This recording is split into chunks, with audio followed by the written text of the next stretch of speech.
माझ्याकडे एक कार आहे. I have a car. त्याच्याकडे एक कार आहे. He has a car.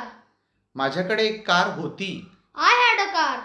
Have has had कधी वापरायचं? Let's check it out. माझ्याकडे एखादी वस्तू आहे हे सांगण्यासाठी हॅव वापरतात. फॉर एक्झाम्पल, माझ्याकडे एक कार आहे. I have a car. तुझ्याकडे एक पुस्तक आहे. You have a book. आमच्याकडे मोठं घर आहे. We have a big house. त्यांच्याकडे एक चांगली आयडिया आहे. They have a good idea.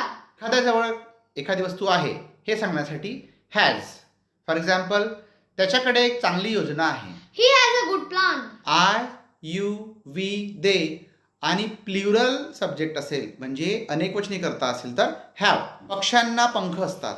Birds have wings. He, she, it किंवा एखाद्याचं नाव असेल एकवचनी करता असेल तर हॅज लागतो. सब्जेक्ट कुठलाही येवो, भूतकाळातली गोष्ट सांगायची असेल तर हॅड लागतो. फॉर एक्झाम्पल, माझ्याकडे एक कार होती. I had a car. त्यांच्याकडे एक कार होती. They had a car. Homework तुमच्यासाठी. Do comment.